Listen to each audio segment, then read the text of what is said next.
नमस्कार दोस्तों। Bloody tax के आज के बहुत ही ज्यादा खौफनाक से बिल्कुल भूतिया से एपिसोड में आप सभी लोगों का बहुत बहुत स्वागत है।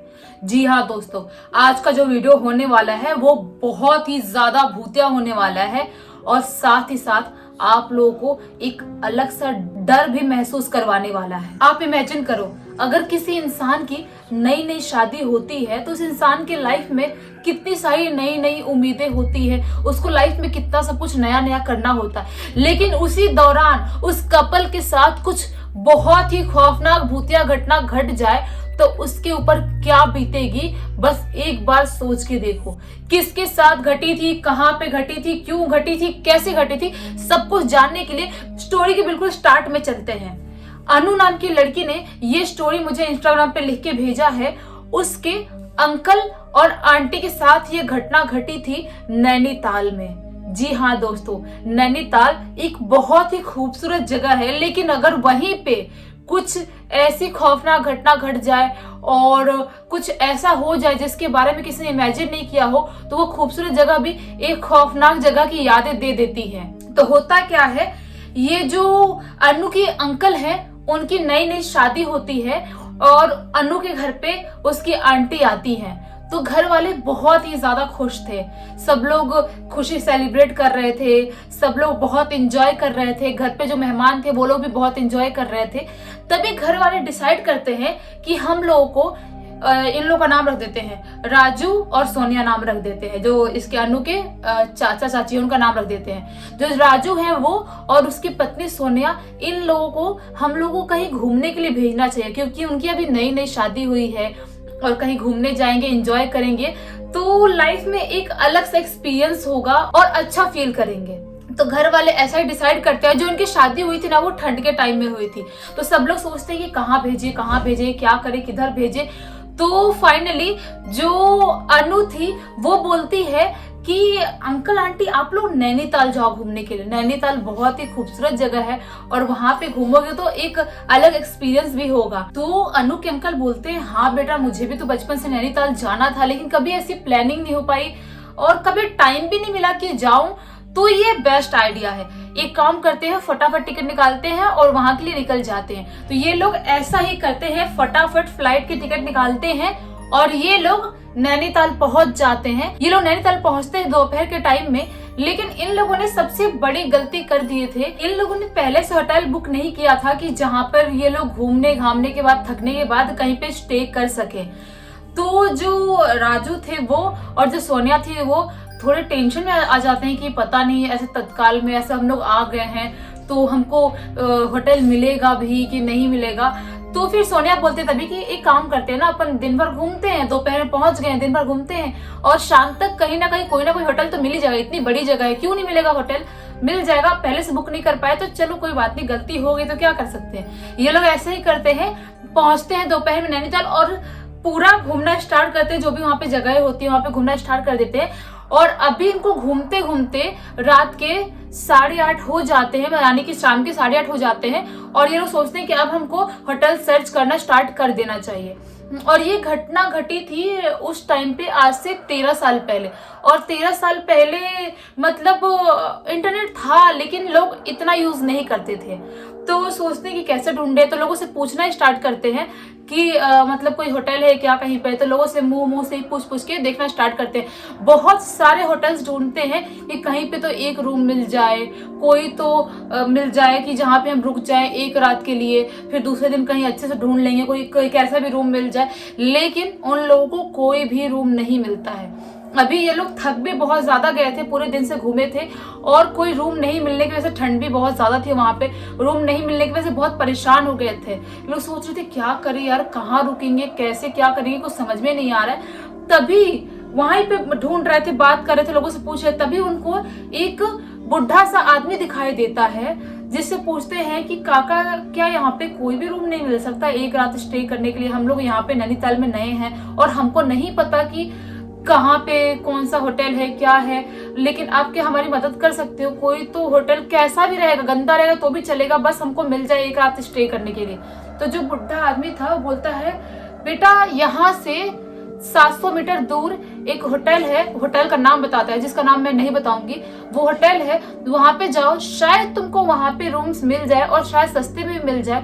तो राजू बोलते हैं कि सस्ती कोई बात नहीं है, बस हमको एक रात स्टे करना है, तो एक रात के लिए बस मिल जाए। ये लोग वो जो बुढ़ा आदमी था उसको थैंक यू काका बोलते हैं और वहां से निकल जाते हैं। जिस होटल के बारे में बताया था उस होटल के पास पहुंचते हैं तो रिसेप्शन में बैठा हुआ था एक बुढ़ा आदमी, जिससे पूछते हैं कि काका कोई रूम खाली है क्या यहाँ पे? तो जो आदमी था बुढ़ा बोलता नहीं है रूम खाली। थोड़ी रूडली बात करते हैं, सोचते हैं कि ऐसे रूडली क्यों बात कर रहा है, ये समझ में नहीं आ रहा है। तो पूछते हैं कि ऐसे क्यों बात कर रहे हो आप, हमको बहुत जरूरी है और देखो रात के 10:30 बज गए हैं, हम लोग 8 साढ़े 8 बजे से रूम ढूंढ रहे हैं, कोई भी रूम नहीं मिल रहा है, हम बहुत परेशान है। देखो कहीं तो एक भी गंदा रहेगा, कैसा भी रहेगा चल जाएगा, बस हमको एक रात स्टे करने के लिए चाहिए, हम कल सुबह ढूंढ लेंगे, कहीं ना कहीं तो मिल जाएगा, दिन में ढूंढेंगे तो किसी से बात करेंगे तो मिल ही जाएगा। तो बुड्ढा आदमी बोलता है कि कैसा भी रूम चलेगा क्या? तो बोलते हैं हाँ हाँ चलेगा, कोई प्रॉब्लम नहीं, कैसा भी रहेगा तो चलेगा। तो बोलते हैं कि रूम नंबर 23 खाली है।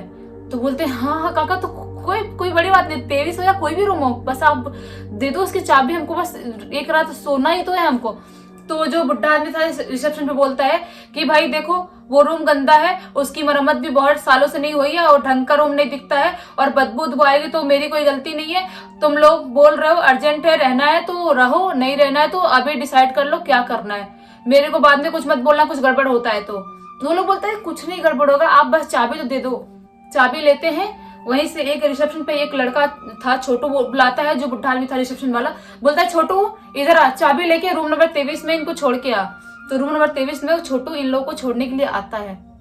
जब ये लोग रूम की हालत देखते हैं ना तो बहुत शॉक्ड हो जाते हैं, सोचते हैं कि इतने अच्छे खासे नामी होटल में, अच्छा खासा फेमस होटल दिखाई दे रहा था वो, इतने फेमस होटल में इतने साफ सुथरा रूम है, सब कुछ इतना साफ सुथरा दिखाई दे रहा है, जो रिसेप्शन का जगह है बाहर के एरिया वो भी साफ सुथरा दिखाई दे रहा है, ये रूम ऐसा गटर छाप जैसा क्यों बना हुआ है, कुछ समझ में नहीं आ रहा है। वो लोग देखते हैं पूरा रूम में सिर्फ जाली वाली लगी हुई है, उसमें बेड भी ऐसा लग रहा है बहुत सालों से उस पर कोई सोया नहीं है, हर जगह जंग लगा हुआ है, दरवाजे में जंग लगा हुआ है, सब कुछ। जब दरवाजा खोलते हैं दरवाजे से अलग से आवाज आती है, तो सोचते हैं कि हर जगह इतनी गंदगी फैली हुई है, इस रूम को इतनी गंदी तरह से क्यों रखे है। नैनीताल अच्छी बड़ी जगह है, यहाँ पे तो हर एक होटल की कीमत भी बहुत ज्यादा होती है और इस टाइम पे तो लोग यहाँ पे बहुत ज्यादा ही घूमने आ रहे हैं। तो वो लोग सोचते हैं कि चलो ठीक है कोई बात नहीं, शायद उनको ये रूम पसंद नहीं हो, कुछ भी रीजन हो सकता है, हमको क्या करना है, हमको रूम मिल गया ना, हम सोने के लिए चले जाते हैं। ये लोग उस रूम में अपना सामान रख ही रहे होते, तभी छोटू बोलता है कि आप लोगों ने सही नहीं किया ये रूम लेके। वो लोग बोलते क्यों भाई? तो छोटू बोलता है वो सब मुझे नहीं पता, बस मैंने ऐसे ही बोल दिया। वो बात छुपाने की कोशिश करने लगता है, इनको डाउट होता है कि कुछ तो ये लड़का बात छुपा रहा है, मतलब कुछ तो प्रॉब्लम है। पूछने की कोशिश करते हैं, राजू पूछने की कोशिश करते हैं क्या हुआ बेटा बताओ, कोई प्रॉब्लम है क्या इस रूम में? तो बोलता है नहीं नहीं नहीं मैं जा रहा हूँ, मुझे काम है, काका मुझे चिल्लाएंगे। रिसेप्शन बैठे हुए हैं, बोले कहाँ रहेंगे इतने टाइम तक? बच्चा वहां से भागते हुए चला जाता है, ये 12-15 साल का बच्चा होगा, वहां से भागते हुए चला जाता है। ये लोग थोड़े सोचते फिर इतना माइंड नहीं कर, सोचते चलो कोई बात नहीं, बच्चा है, बच्चे का दिमाग, कुछ ऐसे चूहे हुए की आवाज आई होगी कभी, उसको डर लगा होगा, उसको लगता होगा कि रूम भूतिया है, हंसने लगता है। सोचते हैं कि वैसे भी इतने साल से बंद है, कबाड़ा रूम पड़ा हुआ है, तो चूहे हुए तो दौड़ेंगे ही, आवाज तो आएगी ही, तो हो सकता है बच्चे का मन, बच्चा डर गया होगा। अगर कुछ ऐसी बात होती, भूतिया कुछ यहाँ पे एक्टिविटी हो रही होती, तो रिसेप्शन पे जो काका बैठे थे वो तो बताए होते ना हमको, वो तो नहीं बताए ना, तो मतलब कोई प्रॉब्लम नहीं होगी। ये लोग फ्रेश होते हैं और सोने के लिए चले जाते हैं। ये लोग खाना वाना खा के तो बाहर से ही आए थे, अभी ये लोग रात में सो ही रहे होते हैं। यही रात के 1:45 बजे करीब जो सोनिया थी ना, उसके कान में किसी के फुसफुसाने की आवाज आती है। वो जो सोनिया थी, जो आवाज सुनती है ना, तो झटके में आंख खोल के देखती है, सोचती है कि कौन था, चारों तरफ देखने की कोशिश करती है, तो देखती है कि जो राजू है वो तो एकदम गहरी नींद में सो रहा है, तो मतलब मेरे कान में कौन फुसफुसाया था। फिर उसके बाद सोचती है हो सकता है मेरा वहम होगा, बहुत थक गई हूँ इसलिए ऐसा कुछ महसूस हो रहा होगा। वो वापस सोने लगती है। वापस सोने के 10 मिनट बाद ही ऐसा लगता है कि जो बाथरूम है ना, उस कमरे का बाथरूम, वहां पे कुछ बहुत जोर से धड़ाम से गिरने की आवाज आती है। जो सोनिया थी वो और राजू तो हड़बड़ा के उठते हैं, सोचते हैं कि क्या गिरने की आवाज है, कुछ समझ में नहीं आ रहा है। ये लोग भागते हुए बाथरूम में जाते हैं तो देखते हैं बाथरूम में कुछ भी नहीं गिरा हुआ था, लेकिन लिटरली इनको बाथरूम से कुछ गिरने की आवाज आई थी। बिल्कुल भी समझ नहीं पाती क्या गिरने की आवाज थी, क्या था, कुछ नहीं समझ पाते। थोड़े डर जाते हैं, इनको आधे घंटे तक नींद नहीं आती है। उसके बाद वापस से कैसे कैसे करके सोने की कोशिश करते हैं और वापस से सो भी जाते हैं। लेकिन इनको सोए हुए अभी यही 15-20 मिनट ही हुए होंगे, तब भी क्या महसूस करती है सोनिया कि मेरे पैर पे कोई ऐसे बहुत जोर से ऐसे नाखून मारते हुए मेरे यहाँ तक गले तक चढ़ के आया है। और जो दर्द था ना, उसको इतने जोर से दर्द होता है, इतने जोर से दर्द होता है कि वो बर्दाश्त नहीं कर पाती और चीख के उठती है। बिल्कुल जो राजू था वो भी घबरा के उठता है, बोलते क्या हुआ। वो जोर जोर से रो रही होती है, बहुत जोर से, समझ में नहीं आता है कि क्यों रो रही है, कुछ समझ में नहीं आता। जब वो देखता है ना उसके पैर पे और हाथ पे और गले पे, तो पूरे से नाखून के निशान थे और वहां से ब्लड निकल रहा होता है। राजू बहुत ज्यादा डर जाता है, उसको बिल्कुल भी समझ में नहीं आता है कि ये क्या था, मतलब नाखून के निशान कैसे आ सकते हैं। और इतना दर्द हो रहा था, सोनिया को बर्दाश्त नहीं कर पा रही थी। वो लोग सोचते हैं कि आज रात में कुछ भी हो जाए हम यहाँ पे नहीं सोएंगे, बिल्कुल भी नहीं सोएंगे। कुछ भी हो जाए हमको यहाँ पे जागना है, आंख खोल के रखना है। अगर दोनों में से किसी एक की नींद लग भी गई तो एक उसको उठा देगा, बस कैसे भी एक बार सूरज की रोशनी आ जाए, उसके बाद हम यहाँ से निकल जाएंगे, यहाँ पे नहीं रुकेंगे हम लोग। ये लोग यही सोच रहे होते हैं, अभी खुद को रिलैक्स करने की कोशिश करते हैं, बहुत रिलैक्स करने की कोशिश करते हैं। तभी अचानक से इनके बाथरूम से किसी के जोर से चीखने की आवाज आती है, बहुत जोर से। जो बाथरूम में मिरर लगा हुआ था बहुत जोर से ब्लास्ट होता है। ये जो मंजर था बहुत ज्यादा खौफनाक था। ये लोग भागते हुए बाथरूम में जाते हैं देखने के लिए, जो मिरर फट के उसके टुकड़े टुकड़े हर जगह बिखरे हुए थे और जो मिरर था वहां से ब्लड निकल रहा होता है, लिटरली ब्लड निकल रहा होता है। इतने जोर से डरते हैं ये लोग, इतने जोर से डरते हैं कि चिल्लाते हुए भागते हुए अपने रूम से बाहर निकलते हैं और बहुत जोरों से चिल्लाने लगते हैं। इतने जोरों से चिल्लाने लगते हैं, जो आजू बाजू के लोग थे वो सब लोग वहां से अपने अपने रूम से बाहर निकलते और पूछते क्या हुआ, कोई प्रॉब्लम है क्या हुआ। और जो काका रिसेप्शन पे था वो भी काका भी भागते हुए आते हैं, छोटू भी भागते हुए आते हैं, सब लोग भागते हुए आते हैं, पूछते हैं। तो ये लोग सारी चीजें बताते हैं कि हम लोगों के साथ आज रात में इस रूम में क्या क्या घटा, क्या क्या हुआ। तो सब लोग डर जाते हैं। जो दूसरे रूम में थे वो पूछते हैं रिसेप्शन वाले काका से कि क्या बोल रहे हैं ये लोग, क्या प्रॉब्लम है आपके होटल भूतिया तो नहीं है कहीं। तो जो काका था बोलते हैं काका की भूतिया होटल नहीं है, एक्चुअली तुम लोगों को इतनी घाई गई थी और तुम लोग ऐसे रिक्वेस्ट करके मांग रहे थे तो मैं तुम लोगों को रूम दे दिया। एक्चुअली वो रूम ही भूतिया है। आज से यही 4 साल पहले उस रूम में एक कपल आए थे रहने के लिए, उनकी भी नई शादी हुई थी, वहां पे रहने के लिए आए थे और वहां पे कुछ कुकिंग कर रहे होते हैं। कुकिंग करते करते पता नहीं क्या होता है, उनके रूम में आग लग जाती है और उसी फायर में दोनों तड़प के खत्म हो जाते हैं। उसके बाद से हमने उस रूम को जितने लोगों को देने की कोशिश की, कोई भी वहां पे रहने की कोशिश किया, उसके साथ ऐसी चीजें ही होती है, यही वारदात होता है। और जो बाथरूम का मिरर है वो हम लोगों ने कितनी बार चेंज किया, ऐसे ही टूटता है।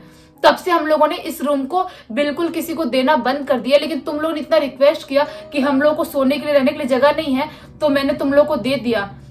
तो राजू और सोनिया बहुत ज्यादा गुस्सा करते हैं, बोलते हैं रिसेप्शन वाले काका को कि कैसी बात कर रहे हो आप, मतलब ऐसे हमारी जान चली जाती है, हमारे साथ कुछ हो जाता तो हम क्या करते। आपको तो आपके पैसे मिल रहे थे, आपने दे दिया। तो रिसेप्शन वाले काका भी माफी मांगते हैं और बाकी लोगों से माफी मांगते हैं और बोलते हैं कि आज के बाद मैं किसी को ये रूम नहीं दूंगा। लेकिन वो रात राजू और सोनिया के लिए बहुत ही ज्यादा खौफनाक रात थी, जिसको आज तक वो भूल नहीं पाए। और घर पे आने के बाद अपने पूरे घर वालों को सारी बातें बताए थे और अनु ने भी अपने अंकल के मुंह से ये बात सुनी थी। मतलब सोचो, कहीं पे आप खुशी मनाने के लिए जाते हो और वहां पे आपके साथ ऐसी कोई घटना घट जाए तो आपके ऊपर क्या बीतेगी। आप लोग अपनी राय कमेंट बॉक्स में जरूर बताना। और अभी तक इस वीडियो को देख लिया तो लाइक जरूर कर देना, चैनल को सब्सक्राइब कर देना, बेल आइकन दबा के ऑल पे क्लिक कर देना, ताकि ऐसे जब भी खौफनाक वीडियोस लेके आऊं सबसे पहले आप लोग पास पहुंचे। चलिए कल वापस से मिलते हैं बहुत ही दिल दहला देने वाले वीडियो में। तब तक के लिए बहुत बहुत धन्यवाद।